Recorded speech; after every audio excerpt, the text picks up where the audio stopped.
chamado de fotossensibilizador, e oxigênio molecular. Essas três componentes em conjunto podem desencadear efeitos fotoquímicos e fotofísicos que levam à geração de espécies reativas de oxigênio, que são espécies altamente citotóxicas, pode ser de tipo 1 e tipo 2, que levam as células tumorais à morte. A PDT apresenta várias vantagens, né? Ela tem se mostrado ser muito efetiva no tratamento de lesões pré-cancerosas e também de lesões superficiais, como é o câncer de pele e não melanoma. Tem resultados cosméticos excelentes e baixos efeitos colaterais. Porém, uma desvantagem é a baixa penetração da luz no tecido visível, no tecido biológico. Isso se deve à concentração da melanina, um composto que absorve grande quantidade de luz, dificultando a interação entre a luz e o sensibilizador, diminuindo a efetividade da terapia fotodinâmica nesse tipo de lesões.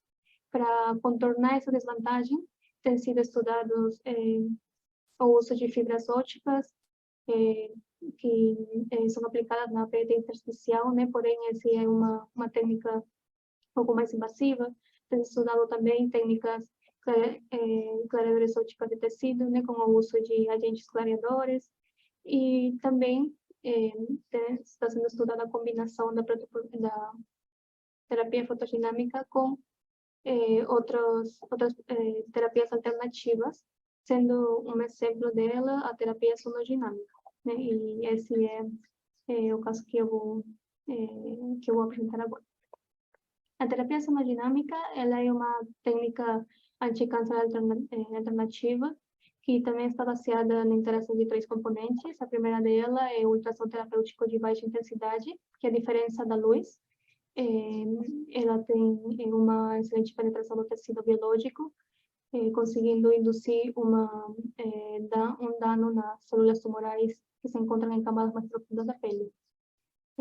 A segunda componente é um agente sonoativo, chamado de sonossensibilizador, e as moléculas de oxigênio no meio. Essas três componentes em conjunto vão desencadear uma série de efeitos sonomecânicos e sonoquímicos que levam a um dano mecânico na membrana das células tumorais, assim também como a produção de espécies reativas de oxigênio, que acabam levando as células tumorais à morte.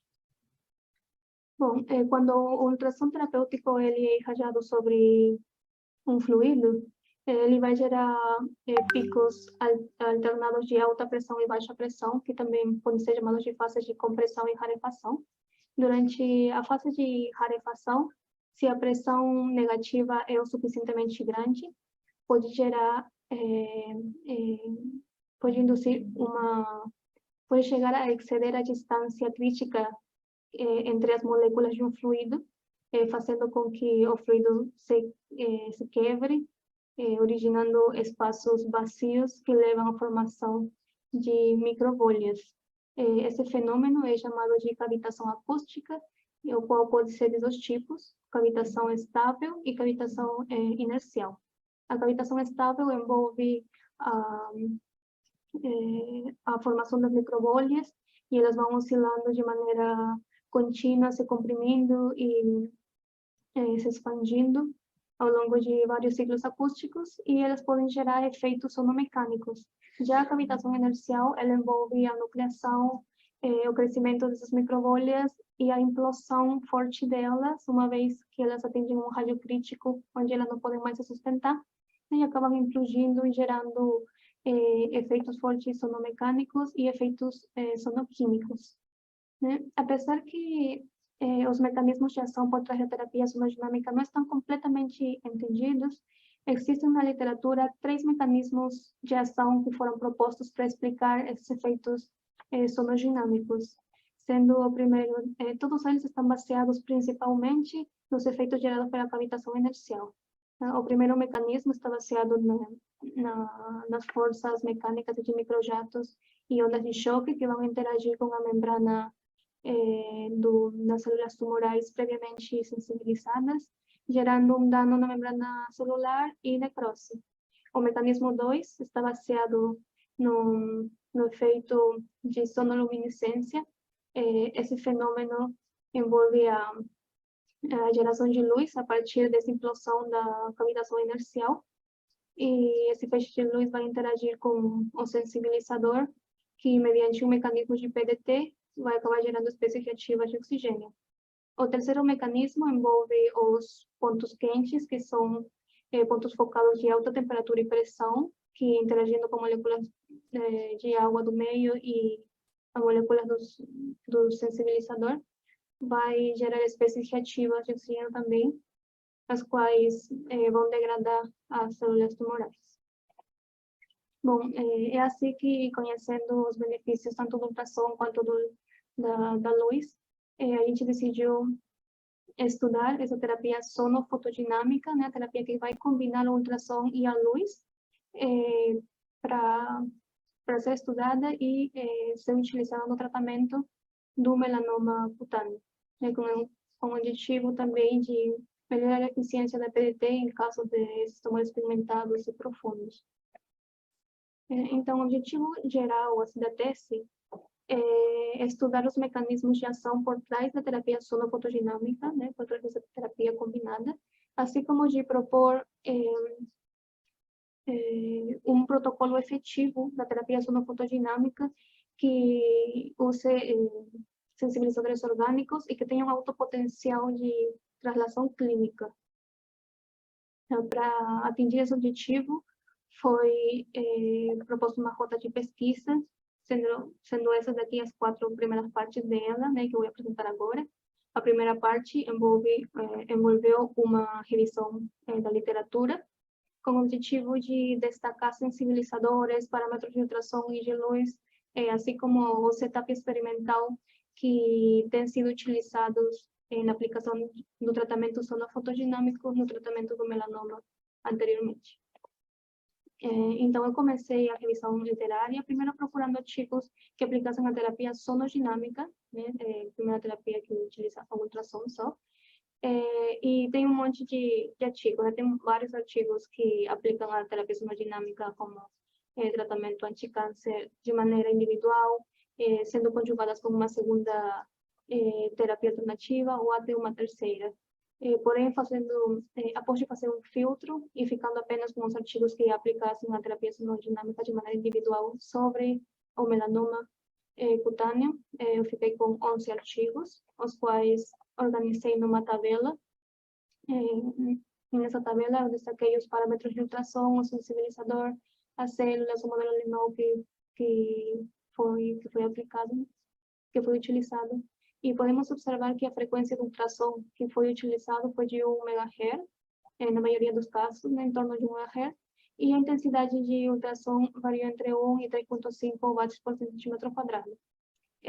4 dos 11 artigos aplicaram sensibilizadores orgânicos, os outros tiveram aplicação de nanopartículas. Porém, o presente trabalho, por ser o primeiro trabalho que aplica ultrassom no tratamento de câncer, né, a gente decidiu começar a dar esse primeiro passo aplicando a terapia com um sensibilizador que seja conhecido, um sensibilizador orgânico já bem conhecido, né? Bom, continuando com a revisão, eu procurei artigos que aplicassem a terapia sonofotodinâmica, e após de fazer o filtro, ficando com os artigos que aplicassem a terapia sonofotodinâmica no melanoma, eu tive 9 artigos, nos quais 2 deles aplicavam a combinação das terapias que a gente está estudando no trabalho. Porém, os outros 7 artigos aplicavam a combinação da terapia sonodinâmica com a fototermia.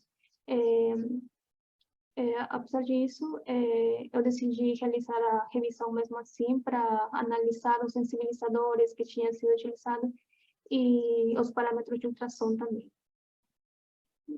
Os 9 artigos igualmente foram organizados numa tabela.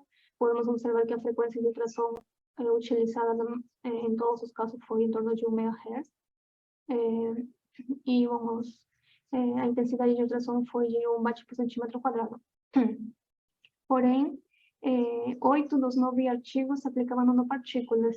Então, eu fiz uma terceira revisão da literatura na qual eu procurei sensibilizadores orgânicos que tenham sido utilizados para a aplicação da terapia sonofotodinâmica, mesmo não sendo aplicado para o tratamento do melanoma. E eu achei esses sensibilizadores que mostraram ter bons efeitos sonofotodinâmicos, o qual indicaria que eles podem ser ativados tanto por luz quanto por ultrassom. E 5 deles foram escolhidos para realizar experimentos in vitro na parte 2, que eu vou explicar daqui a pouco. Então, nessa parte 2, a gente quis quantificar 2 tipos de espécie reativa de oxigênio. A primeira delas, o oxigênio singleto, e a segunda, o radical hidroxila. Eu vou começar apresentando os resultados das medidas da geração do oxigênio singleto. Então, os objetivos dessa primeira fase foram detectar a produção de oxigênio singleto durante a atividade fotodinâmica, sonodinâmica e sonofotodinâmica, assim como de calcular o rendimento quântico de oxigênio singleto para a atividade fotodinâmica e sonofotodinâmica. E, por fim, encontramos um sensibilizador orgânico, né, que promova uma maior produção de oxigênio singleto durante a atividade sonofotodinâmica. Para esses testes foram analisados 5 sensibilizadores, que foram a protoporfirina 9, a clarina 6, niacinamida verde, óxido de metileno e a curcumina. Os equipamentos utilizados para irradiação com luz foi o Lindsay, que tem esses parâmetros de irradiação, de comprimento de onda, né, e a irradiância dele. Para os experimentos com niacinamida verde foi utilizado outra fonte de luz infravermelha, que irradia 790 mais ou menos 10 nanômetros, e tem essa irradiância da luz. Já para a irradiação com ultrassom, a gente utilizou o Sonopuls 3, com esses parâmetros de ultrassom especificados. Bom, para a detecção da geração de oxigênio singleto, então foi utilizado um método indireto baseado no análise espectroscópico do DPBF. Então, o DPBF é uma molécula altamente sensível a oxigênio singleto, que quando interage com ele, o DPBF vai se degradar. É por isso que, mediante medidas do espectro de absorção, a gente pode observar como o DPBF vai se degradando ao longo do tempo, o que indicaria a produção de espécies reativas de oxigênio.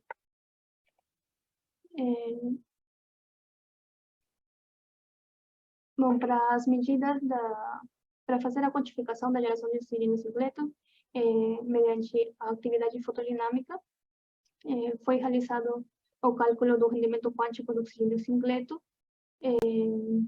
o qual foi calculado mediante um método comparativo.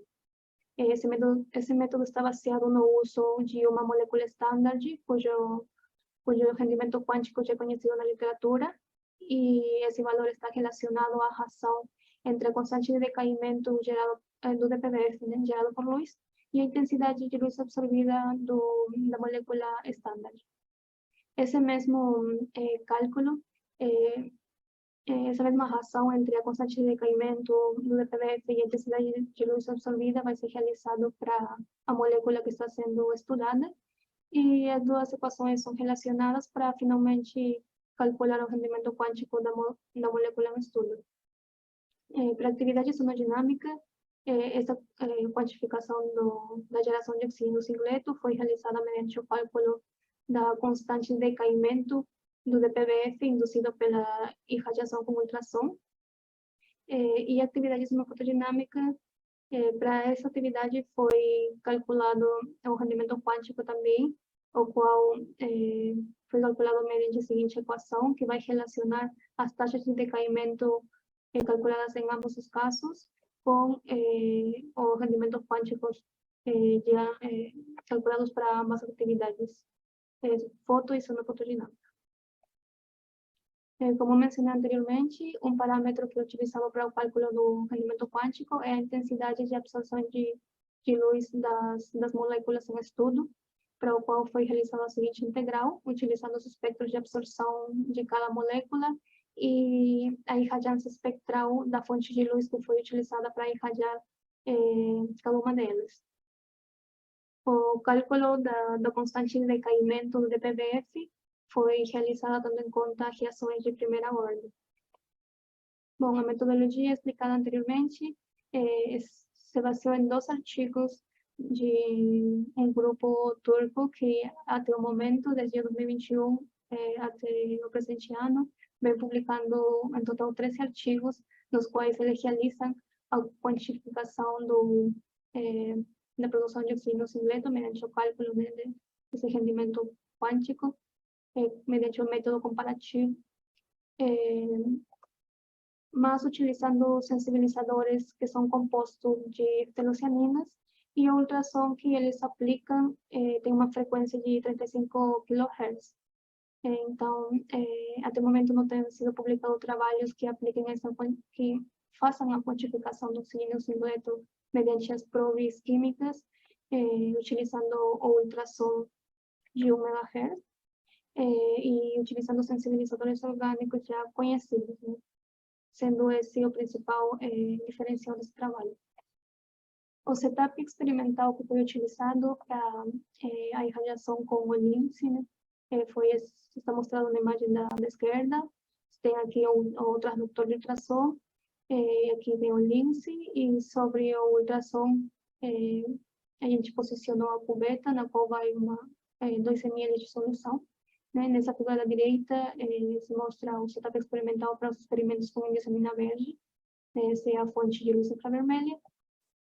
Bom, e a solução foi preparada com 1 micromolar do sensibilizador em estudo e 30 micromolar da sonda, do DPBF. O solvente utilizado foi o DMCO e foram avaliados 5 grupos experimentais, sendo que no primeiro grupo a solução foi irradiada durante 1 minuto com luz, no segundo foi irradiada com ultrassom durante 1 minuto também. No grupo 3, a solução foi irradiada simultaneamente pelas 2 fontes. E no grupo 4 e 5, a solução foi irradiada com as 2 fontes, uma após da outra, portanto, o tempo de irradiação foi de 2 minutos. A coleta dos espectros de absorção foram a cada 15 segundos para esses 3 primeiros grupos e a cada 30 segundos para esses 2 últimos grupos. Sendo que a solução foi irradiada durante 15 segundos com a primeira fonte, seguida de 15 segundos da outra fonte, e após esses 30 segundos de irradiação, foi coletado o espectro de absorção.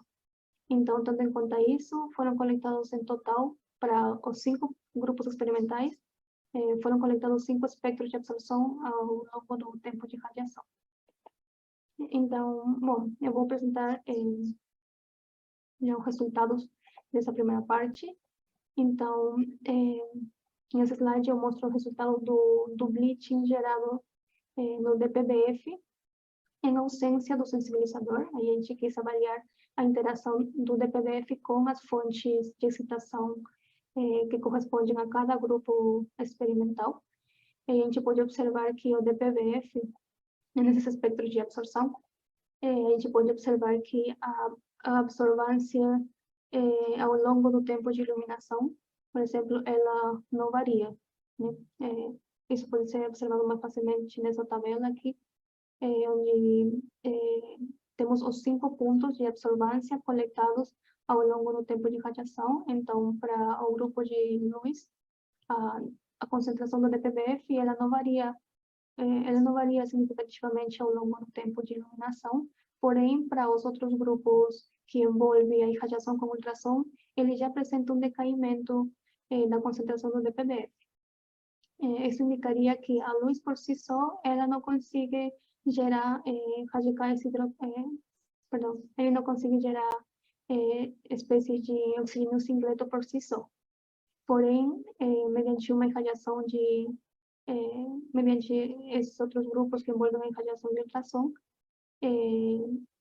pode ser que estejam ocorrendo três situações, né? A gente se planteou 3 possíveis situações que possam explicar esse comportamento. A primeira delas é que o ultrassom, de alguma forma, possa estar gerando oxigênio singleto por si só.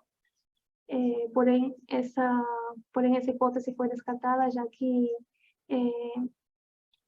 avaliando e pesquisando as reações sonoquímicas geradas pelo ultrassom, não existe uma reação que possa, mediante a qual o ultrassom por si só possa gerar oxigênio singleto.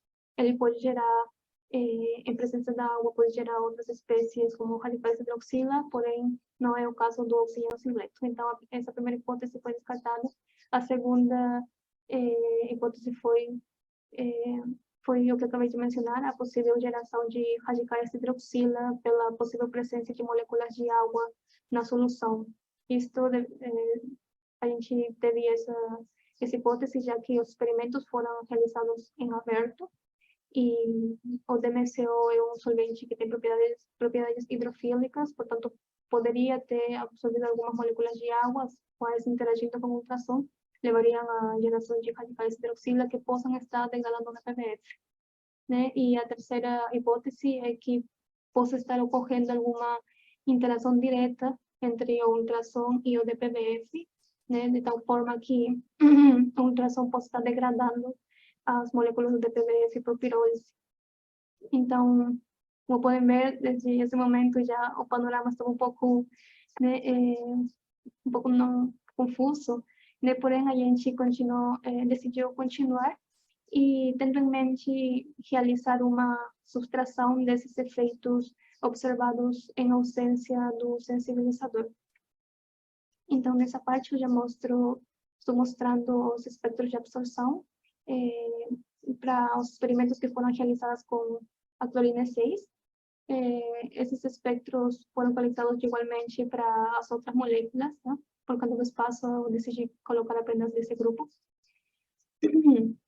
E esses espectros foram coletados durante o bleaching do DPBF em combinação com o sensibilizador.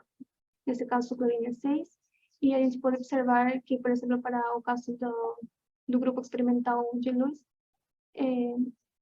a absorvância do DPBF vai diminuindo no comprimento de onda de 413 nanômetros. Então, a gente graficou esses valores de absorvância em função do tempo para cada grupo e para cada caso, para cada molécula em estudo.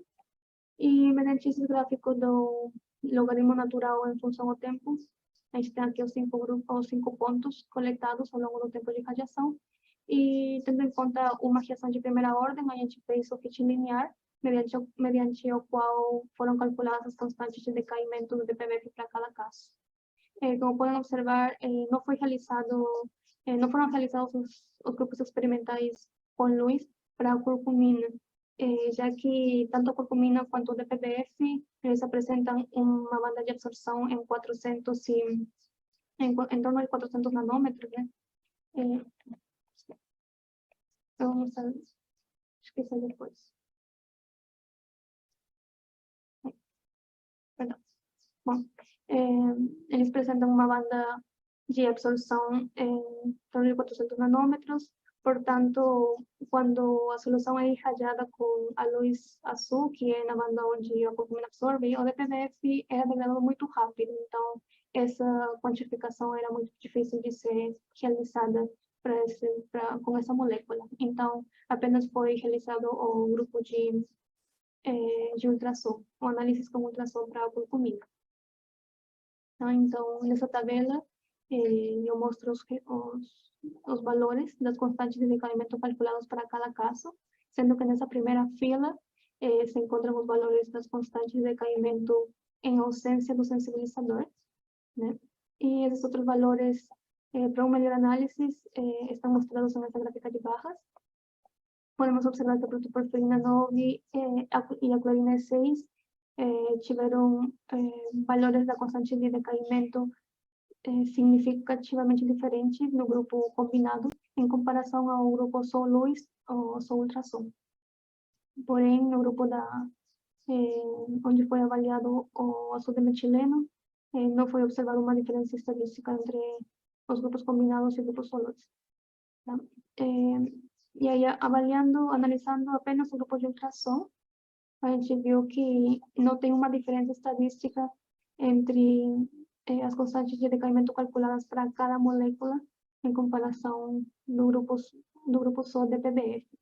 Então, a gente não poderia concluir que uma fosse mais efetiva ou não com o ultrassom na geração de oxigênio singleto. Bom, então, a gente fez a subtração dessas quantidades de decaimento com os valores dessa primeira fila, né, para descartar os efeitos gerados em ausência do sensibilizador, obtendo esses novos valores, os quais foram substituídos na equação para o cálculo do rendimento quântico de oxigênio singleto, e também foram substituídos os valores da intensidade de luz absorvida para cada molécula. E a gente obteve esses valores, né, de rendimento quântico, tanto para o grupo luz como para o grupo combinado. Já para esses cálculos, não foi realizado, por enquanto, o análise com niacinamida verde, já que ela precisaria de ter uma molécula estándar, a qual tem uma absorção também no infravermelho, para ser comparada com ela, né? Porque as moléculas em estudo são comparadas com uma molécula estándar, a qual também está submetida à mesma irradiância que as moléculas em estudo. Então, o ácido de metileno ele não absorve no infravermelho, então é necessário procurar alguma outra molécula cujo rendimento quântico seja conhecido e que tenha absorção de luz no infravermelho para realizar esse cálculo. Porém, esses experimentos ainda não foram realizados. Bom, observando os valores, né, do rendimento quântico de oxigênio singleto, a gente pode observar que não se mostrou um grande incremento do rendimento quântico após a aplicação de uma irradiação combinada. Então, a gente concluiu que, bom, comparando os efeitos induzidos pelas três moléculas, a protoporfirina mostrou induzir um pequeno incremento no rendimento quântico comparado com as outras moléculas, né? Portanto, a gente poderia concluir que ele se comportou como um melhor fotosensibilizador, e que esse incremento no rendimento quântico dependeu de como foi realizada a irradiação combinada, né? Se foi de maneira simultânea ou uma após a outra, né? Então, esse jeito de irradiar de maneira combinada também influiu esses valores. Porém, a gente observou que essa possível geração de oxigênio singleto sinérgico, né, produzido pela irradiação de ultrassom e luz que a gente esperava ver, a gente não foi observado, né? Então, portanto, esse mecanismo poderia não ser o predominante, não poderia não ser um mecanismo predominante de ação para esse tipo de terapia sonofotodinâmica. Outro ponto importante é a possibilidade de que o ultrassom esteja pirolizando a probe. Então, nesse caso, essa é uma grande desvantagem dessa técnica com o uso de probes, o qual faria com que essa técnica não fosse viável para esse tipo de estudos sonodinâmicos.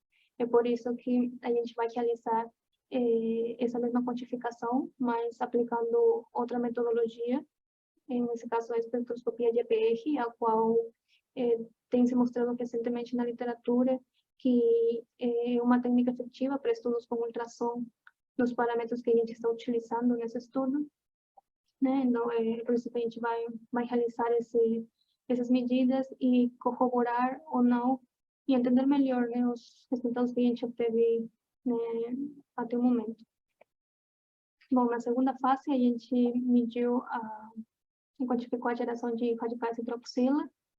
Então, os objetivos dessa fase 2 foram detectar e medir a geração de oxigênio de radical hidroxila durante atividade fotodinâmica, sonodinâmica e sonofotodinâmica, com a finalidade de encontrar o sensibilizador que tenha uma produção mais eficiente de radicais hidroxila durante uma atividade combinada, uma atividade sonofotodinâmica. Para essa fase de experimentos, a gente utilizou os mesmos sensibilizadores e equipamentos de radiação. A detecção dos radicais hidroxila foi realizada mediante o método indireto, baseado no análise espectroscópico do APF, que é uma molécula pouco fluorescente, porém quando ele interage com o radical hidroxila, vai gerar um produto altamente fluorescente em 515 nanômetros aproximadamente. Esse produto é chamado de fluorescein. Portanto, mediante as medidas do espectro de fluorescência da solução, a gente poderia observar um incremento na intensidade de fluorescência em 515, se for o caso de estar se produzindo radicais hidroxila ao longo do tempo de radiação. Para a quantificação da geração de radicais hidroxila mediante atividade fotodinâmica e sonofotodinâmica, foram calculadas as relações entre a constante de fluorescência gerada pela irradiação com luz e gerada pela combinação de ambas fontes, dividido entre a intensidade de luz absorvida pelas moléculas em estudo. Já para a atividade hemodinâmica, essa medida de quantificação foi relacionada ao cálculo da constante de taxa de fluorescência induzida pela irradiação com ultrassom. A intensidade de luz absorvida pelas moléculas foi realizada com o mesmo método que já foi explicado anteriormente, e o cálculo da constante de fluorescência foi realizado tendo em conta uma reação de ordem zero, né? A variação da fluorescência ao longo do tempo foi constante. O setup experimental se manteve o indicado na fase 1. As soluções foram preparadas com 1 micromolar do sensibilizador e 3 micromolar do APF, no volume total de 2 ml. O solvente foi o PBS. Os grupos experimentais e os espectros de absorção foram organizados e medidos de acordo com o explicado na fase 1 também. Então, nessa primeira parte de resultados, a gente quis avaliar a interação da sonda do APF com as fontes excitadoras. Esses são espectros de fluorescência, que nos mostram a intensidade de fluorescência versus o comprimento de onda, né? São espectros de fluorescência coletados ao longo do tempo de radiação. Então, a gente pode observar que para esse grupo de luz, a intensidade de fluorescência aumenta ligeiramente, né, que provavelmente seja por conta da fluorescência do próprio APF, não necessariamente pelo produto. O APF já é uma sonda pouco fluorescente, então provavelmente essa seja a origem dessa fluorescência. Porém, já no caso dos outros grupos que envolvem o ultrassom, esse aumento de intensidade de fluorescência foi muito maior. Então, estes resultados nos levam a pensar que a irradiação só com luz, ela não conseguiria gerar uma quantidade grande de radicais hidroxila. Porém, o ultrassom, nos grupos que envolvem a irradiação com ultrassom, como já se vê esse aumento de intensidade de fluorescência, isso indicaria que o ultrassom poderia estar interagindo com moléculas de água, provavelmente dissolvidas no DMSO, e mediante isso está gerando radicais hidroxila, mesmo sem a presença do sensibilizador. Bom, continuando com os experimentos, dessa vez as soluções já foram combinadas foram preparadas mediante a combinação do APF mais o sensibilizador, né? E a solução foi irradiada, como foi explicado, para esses 5 grupos experimentais, e isso foi repetido para cada sensibilizador no estudo. Realizando um fit linear, a gente calculou os valores da constante de fluorescência, que estão mostrados nessa tabela de barras, e como podemos observar, para o grupo de PP9 e clorina E6, e para alguns casos do ácido de metileno, a constante de fluorescência calculada teve uma diferença significativa nos grupos combinados em comparação com o grupo só luz ou só ultrassom. Avaliando o grupo só ultrassom, eu coloquei aqui nessa outra tabela para dar um zoom, né, nos valores das constantes de fluorescência induzidos por cada molécula no estudo. E a gente observou a gente teve um resultado muito contrário ao que a gente estava esperando, né? E aqui, quando na solução foi adicionada o sensibilizador, a constante de fluorescência diminuiu em comparação ao experimento realizado só com o APF, só com o APF. A gente esperava que esses valores fossem maiores, né, do que o obtido nesse grupo só com APF. A gente, observando os aspectos de absorção, a gente observou que tanto a protoporfirina 9 quanto a fluorina 6, pelo menos nesses dois casos, são moléculas que absorvem em 515 nanômetros, né, que é o comprimento de onda de fluorescência, é o comprimento de fluorescência da fluorescência. Então, provavelmente, essas moléculas estejam absorvendo a fluorescência e, por isso, diminuindo a detecção dela. Bom, nessa tabela estão mostrados os valores das constantes de fluorescência para os casos em que a gente utilizou sensibilizadores, e na primeira fila, para o caso onde a gente avaliou a interação das pontes excitadoras só com a sonda. Então, tendo em conta que a gente, nesse caso, não fez a subtração dessas constantes com aquelas da primeira fila, e já que a constante calculada nessa primeira parte poderia ser devido à interação entre o ultrassom e as moléculas de água, já que a gente sabe que o ultrassom não interage apenas com o sensibilizador, né, mas também com as moléculas de água de um meio. E isso pode acontecer também na hora de aplicar a terapia sonodinâmica. Então, a gente não quis descartar esse efeito fazendo a subtração, já que, de fato, é uma reação que poderia acontecer durante o tratamento também. Ter a produção de radicais hidroxila, tanto por conta da interação do ultrassom com a água, como pela interação do ultrassom com as moléculas. Então, dessa vez, nesse grupo, a gente não fez essa subtração, e a gente considerou ambos efeitos, em ausência e presença dos sensibilizadores. E com esses valores de fluorescência, a gente calculou o valor de R, mediante essa equação, e os valores estão nessa tabela. A gente pode observar que o valor de R para os três casos, né, é maior nos grupos combinados do que no grupo luz. Então, a gente pode concluir que, comparando as três moléculas, a fluorina 6 foi a que se mostrou ser um melhor sonofotossensibilizador, já que ela teve uma indução maior de geração de radicais hidroxila em comparação com as outras moléculas, e que o método de radiação combinado foi mais efetivo para a geração desses radicais.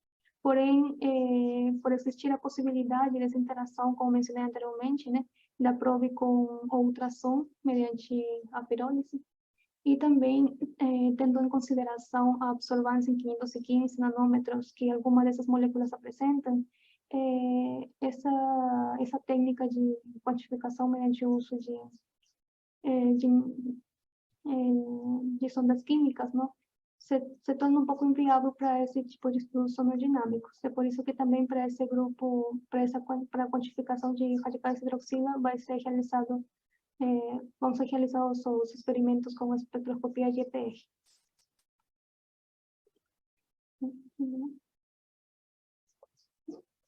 Bom, nessa parte 3, eu quis mostrar como a gente conseguiu replicar um modelo de melanoma cutâneo-morino, de acordo ao observado na literatura. Para isso, a gente utilizou a linhagem celular de melanoma morino BD6-FD10, um meio de cultura de MEN suplementado com 10% de sorofetal bovino e 1% de antibiótico. O modelo animal foi o ValVC-MUD, esse nomezinho, e a inoculação do animal foi realizada mediante 16 células em 50 microlitros de água de injeção, mediante uma injeção intradérmica no flanco direito do animal, e a gente esperou até o volume atingir um tamanho de 100 milímetros cúbicos. Então, na primeira tentativa, a gente utilizou a gente utilizou células que se mostraram ter um bom pigmento e um crescimento normal de modo in vivo. É por isso que foram utilizadas para a indução no animal. Nessa imagem pode-se observar como o tumor, a vista do tumor de maneira externa, né? E já quando ele foi extraído, a gente realizou um corte longitudinal e podemos observar que as células ficaram como encapsuladas e ao redor delas se formava como um cisto. Comparando esses tumores que tinham se criado com os tumores que normalmente eram utilizados na literatura para esse tipo de estudos, aplicando a terapia sinodinâmica, sinofotodinâmica, né, a gente vê que elas são bastante diferentes. Então, com a ajuda aí da pós-doutorada Laila, né, recebendo várias dicas dela, a gente fez algumas mudanças, tanto na quantidade de água de injeção que a gente utilizava, a gente passou de 30 microlitros para 50 microlitros, a gente mudou o meio de cultura para um meio que era mais rico em nutrientes para as células, porém o resultado não mudou. E a terceira mudança que a gente realizou foi o uso de outro estoque de células com uma passagem muito mais baixa em comparação com aquela que a gente tinha utilizado a primeira vez. Já com isso, a gente conseguiu, sim, gerar um modelo de tumor mais acorde ao que a gente viu na literatura, né? E esse é já a metodologia que a gente seguiu para a indução dos tumores com os quais a gente vai fazer os testes dos protocolos de SDT e SPDT nos próximos experimentos. Então, a gente concluiu que, apesar que as células do melanoma às vezes possam ter um bom crescimento de maneira in vitro e mostrar uma boa pigmentação, às vezes isso não pode ser trasladado ou não pode significar que elas vão se desenvolver corretamente no modo in vivo. E parece que esse desenvolvimento in vivo depende muito do número de passagens, número de passagens celular. Bom, já finalmente na parte 4, eu vou mostrar 6 diferentes tipos de administração de aula, né, com o objetivo de achar o jeito de administração desse precursor de protoporfirina 9, com o objetivo de concentrar em maior quantidade protoporfirina 9 na região tumoral. Né, foram testados a indução a administração dual mediante uma injeção intratumoral, a administração mediante o uso de creme, mediante uma injeção intraperitoneal e mediante o uso de microagulhas. O modelo animal foi o Bardoximilde, o modelo tumoral foi o anteriormente mencionado. Os reagentes utilizados foram o ácido 5-aminolevolínico em pó, uma creme contendo 20% de metilala, que é a creme que normalmente é utilizada na clínica para o tratamento de câncer de pele não melanoma mediante PDT, então a gente quis testar também com esse reagente. E também foram utilizados para o teste da entrega do ALA as microagulhas, contendo 10% de ALA. Bom, esse reagente foi escolhido já que, né, como já é bem conhecido, o ALA, o ácido 5-aminolevolínico, mediante um processo metabólico de biossíntese IgM, ele consegue gerar protoporfirina 9, o qual é um sensibilizador já bastante conhecido que se mostrou na literatura também como um bom sonofotossensibilizador, e também pelo motivo que um dos objetivos desse trabalho é propor um tratamento mediante a terapia sonofotodinâmica que tenha um alto potencial de translação clínica. A gente considerou utilizar o ALA, já que ele é aprovado, né, para sua aplicação no tratamento de câncer de pele já agora. Então, esse fator também foi muito importante na escolha do uso dessa molécula. Bom, os grupos experimentais foram divididos em 4. No primeiro grupo, os animais foram injetados intratumoralmente, como se mostra na figura A, com uma dose diária de 200 mg por quilograma, e o tempo de incubação foi de 2 horas. Já no grupo B, os animais foram injetados de maneira intraperitoneal, com uma dose de 200 mg por quilograma, com 3 diferentes tempos de incubação, de 3, 4 e 5 horas. No grupo C, os animais se aplicou a creme 20% metilala, né, num aproximado de 4 unidades internacionais em uma agulha de 1 ml. E o tempo de incubação foi de 12 horas. Este parâmetro foi escolhido de acordo com a literatura, né, onde foi realizado um análise farmacocinético da creme do metilala, onde foi observado que a concentração de protoporfirina 9 foi maior na região tumoral após esse tempo. E no grupo D, os animais foi utilizado as microagulhas 10% ALA. A microagulha foi colocada e pressionada sobre o local, sobre a área tumoral, né? E o tempo de incubação foi de 3 horas. Para manter, tanto no grupo C e no grupo D, para manter essa área protegida de possíveis... manter essa área protegida para que o animal não mexa nessa região, né? Eles foram cobertos com uma fita que manteve essa área bem protegida mesmo e evitava que o animal fique mexendo nesse lugar, né? Então, os animais ficaram, durante o tempo de incubação, os animais ficaram numa área escura, tá? Não ficaram mediante anestesia inalatória. Érica, 10 minutos, tá? As medidas de espectroscopia foram realizadas mediante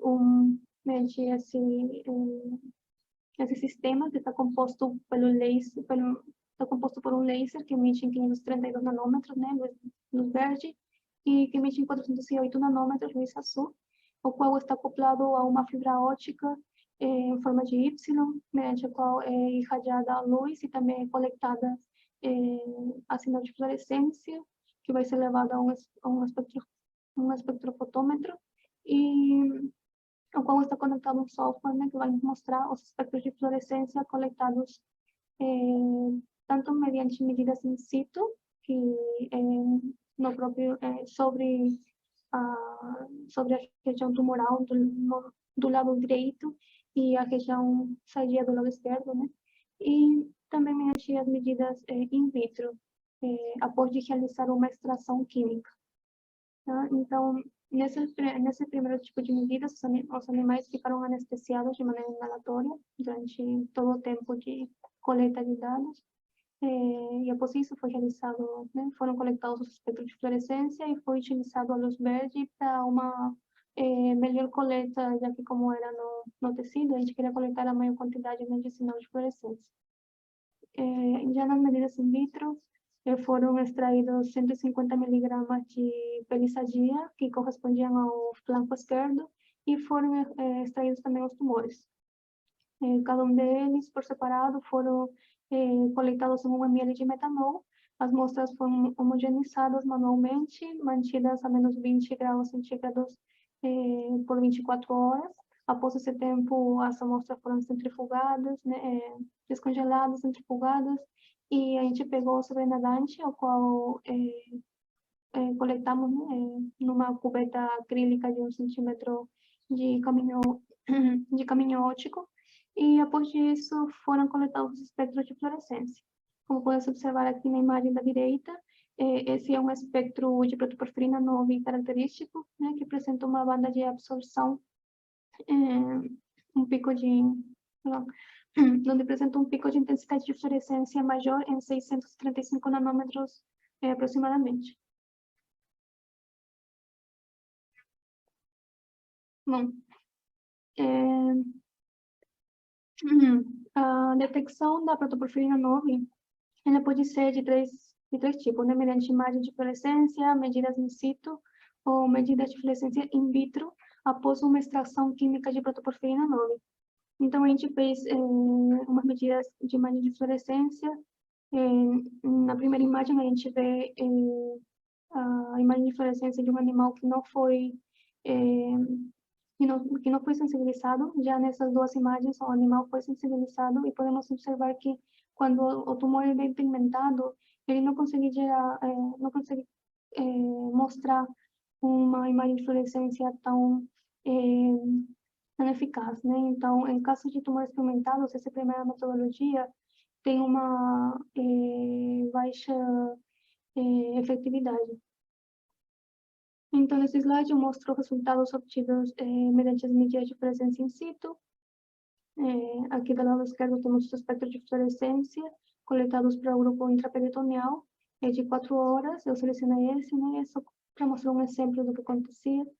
Esse outro espectro é do grupo de microagulhas e esse último do grupo creme. A gente pode ver que quando as medidas são coletadas de maneira in situ, varia muito de acordo aonde a gente deixa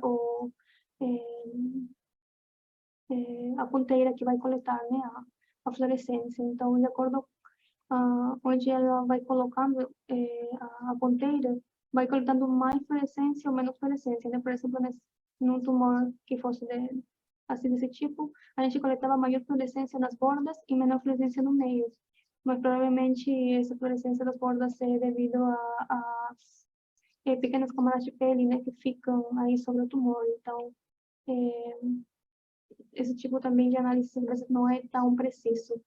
Nos grupos microagulha e creme, a gente observou que teve um maior foco de concentração de protoporfirina 9 já no local, na área tumoral, do que em comparação do que na área normal, na área sadia, sendo esse um dos benefícios dessas duas técnicas.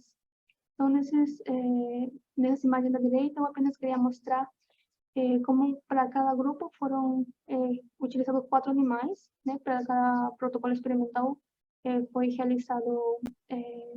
foram realizadas 4 repetições, né? 4 animais em diferentes dias. E a gente pode ver o que mencionei anteriormente, né? Os pontos, que às vezes eu coletava entre 6 e 12 pontos numa área, e eles variavam muito de acordo com onde eu coletava a medida. Já para as medidas de fluorescência in vitro, essa coleta já era mais os valores não variavam muito. Olhando os espectros de fluorescência no lado esquerdo da protoporfirina 9, podemos observar que já não tem essa variação tão grande entre as coletas. E uma vez mais, corroboramos que a concentração da protoporfirina 9 para os casos de microagulha e creme foram mais concentradas na área tumoral do que na área sadia. Bom, fazendo uma média dessas 4 ocasiões para cada grupo experimental, eu tenho esse gráfico final para as medidas in situ e esse gráfico final para essas medidas in vitro. Cada protocolo tem 4 pontos que correspondem aos 4 animais que se utilizaram por protocolo, e a gente pode observar, né, que o protocolo que gerou uma maior concentração de protoporfirina 9 na área tumoral foram os protocolos com injeção intraperitoneal de 3 horas e o protocolo de injeção intratumoral. Porém, eles causaram uma alta sensibilização também na área sadia. A diferença desses 2 grupos de creme, que na verdade a gente ficou mais interessado nele. Comparando ambas gráficas, a gente pode ver que, mediante uma análise in situ só, a gente poderia chegar a conclusões um pouco erradas, né? Porque, por exemplo, aqui a gente mediu uma intensidade de fluorescência no grupo de 4 horas, né? Porém, realizando a extração química, esses 2 foram os grupos mais efetivos, e não aqueles de 4. Como conclusão, a gente nós concluímos que a protoporfirina 9 ela pode ser sintetizada no melanoma. A gente corroborou que tem protoporfirina 9 acumulada dentro do tumor. E a administração de ala que produz uma maior síntese de protoporfirina 9 no melanoma foi aquela intratumoral de 3 horas e a intraperitoneal em comparação aos outros protocolos. Os próximos passos, como mencionei anteriormente, envolvem medidas como a espectroscopia de EPR. A gente agora está fazendo alguns testes para otimizar o setup experimental aplicando terapia sonodinâmica, né?